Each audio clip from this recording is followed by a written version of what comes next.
രാജ്യസഭാ സീറ്റുകളിലേക്കുള്ള തെരഞ്ഞെടുപ്പ് പ്രഖ്യാപിച്ചതോടെ ബി.ജെ.പിയുടെ ചങ്കിടിപ്പ് കൂടുകയാണ്. ലോക്സഭാ തെരഞ്ഞെടുപ്പിന് തൊട്ടു മുമ്പ് വരെ ബി.ജെ.പി ഭരിക്കുന്ന സംസ്ഥാനങ്ങളിൽ സുരക്ഷിതമായ ഭൂരിപക്ഷത്തിലാണ് പാർട്ടി ഉണ്ടായിരുന്നത്. ഇതോടെ രാജ്യസഭാ തെരഞ്ഞെടുപ്പിൽ വലിയ വെല്ലുവിളികളില്ലാതെ ബി.ജെ.പി ജയിക്കുമെന്ന് അവർ കണക്കുകൂട്ടി.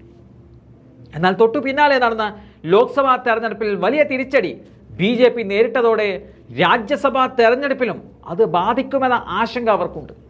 നിലവിൽ 9 സംസ്ഥാനങ്ങളിലായി ഒഴിവുള്ള 12 സീറ്റുകളിലേക്കുള്ള തെരഞ്ഞെടുപ്പാണ് പ്രഖ്യാപിച്ചിരിക്കുന്നത്. കെ.സി. വേണുഗോപാൽ ഒഴിഞ്ഞ രാജസ്ഥാനിലെ സീറ്റിലടക്കമാണ് തെരഞ്ഞെടുപ്പ് നടക്കുന്നത്.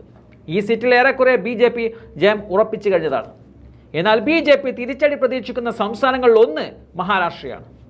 കഴിഞ്ഞ ലോക്സഭാ തെരഞ്ഞെടുപ്പിൽ കോൺഗ്രസ് നേതൃത്വം നൽകുന്ന മഹാവികാസ് അഘാടി സഖ്യം മിന്നും വിജയം കരസ്ഥമാക്കിയ മഹാരാഷ്ട്രയിൽ 2 രാജ്യസഭാ സീറ്റുകളിലേക്കായാണ് തെരഞ്ഞെടുപ്പ് നടക്കുന്നത്. നിലവിൽ എൻ.ഡി.എക്ക് നിയമസഭയിൽ വ്യക്തമായ ഭൂരിപക്ഷമുണ്ട്. എന്നാൽ അവരെ അസ്വസ്ഥരാക്കുന്നത് ഘടകകക്ഷികളുടെ നിലപാടാണ്, പ്രത്യേകിച്ച് അജിത് പവാർ പക്ഷത്തിന്റെ നിലപാട്. ലോക്സഭാ തെരഞ്ഞെടുപ്പിൽ ശക്തി തെളിയിക്കാൻ ഇറങ്ങിയ അജിത് പവാർ പക്ഷത്തിന് ശരത് പവാറിന്റെ എൻ.സി.പിക്ക് മുന്നിൽ അടിതെറ്റി. വെറും 1 സീറ്റിൽ മാത്രമാണ് അവർക്ക് ജയിക്കാൻ സാധിച്ചത്.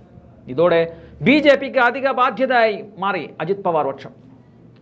കേന്ദ്ര മന്ത്രിസ്ഥാനം പോലും നൽകാതെ അജിത് പവാറിനെയും ടീമിനെയും പൂർണ്ണമായും ബി.ജെ.പി മാറ്റി നിർത്തി. നിലവിൽ മഹാരാഷ്ട്ര സർക്കാരിനൊപ്പം നിൽക്കുന്ന അജിത് പവാറിന് 40 എം.എൽ.എമാരുടെ പിന്തുണയുണ്ട്. ചില മന്ത്രിസ്ഥാനങ്ങളും സർക്കാരിൽ അജിത് പവാർ പക്ഷം വഹിക്കുന്നുമുണ്ട്. എന്നാൽ ലോക്സഭാ തെരഞ്ഞെടുപ്പിന് പിന്നാലെ കിട്ടിക്കൊണ്ടിരിക്കുന്ന തിരിച്ചടിയിൽ കടുത്ത അതൃപ്തിയിലാണ് അജിത് പവാർ പക്ഷമുള്ളത്. അജിത് പവാറിന് ബി.ജെ.പിയോട് അല്പം ചായവുണ്ടെങ്കിലും കൂടെ നിൽക്കുന്ന 40 എം.എൽ.എമാരിൽ 20-ലധികം പേരുടെയും കാര്യം തീർത്തും വ്യത്യസ്തമാണ്. ബി.ജെ.പിക്കൊപ്പം തുടരേണ്ടെന്നും തിരികെ എൻ.സി.പി ശരത് പവാർ പക്ഷത്തിനൊപ്പം പോകണം എന്നുള്ള നിലപാടിലാണ് ഈ എം.എൽ.എമാർ നിൽക്കുന്നത്. അതുകൊണ്ട് തന്നെ ഒഴിവ് വന്ന രാജ്യസഭാ സീറ്റുകളിലേക്ക് തെരഞ്ഞെടുപ്പ് നടക്കുമ്പോൾ ഈ എം.എൽ.എമാർ മഹാവികാസ് അഘാടി സഖ്യത്തിന്റെ സ്ഥാനാർത്ഥിയെ പിന്തുണക്കാനുള്ള സാധ്യതകൾ ഏറെയാണ്.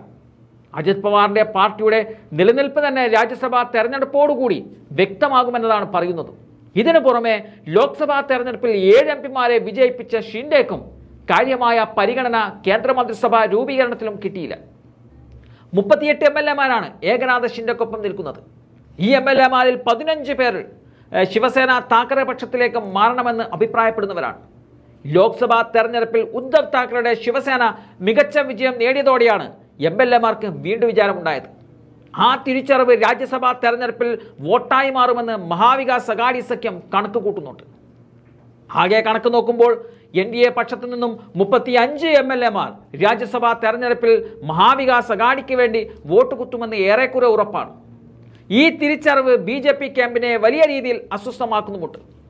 മഹാരാഷ്ട്രയിൽ നിയമസഭാ തെരഞ്ഞെടുപ്പിനുള്ള കളം ഒരുങ്ങിക്കൊണ്ടിരിക്കുന്ന സാഹചര്യത്തിൽ രാജ്യസഭാ തെരഞ്ഞെടുപ്പിൽ തോൽക്കുകയാണെങ്കിൽ എൻ.ഡി.എ സർക്കാർ താഴെ വീഴാനുള്ള സാധ്യതകളും രാഷ്ട്രീയ നിരീക്ഷകർ തള്ളിക്കളയുന്നില്ല.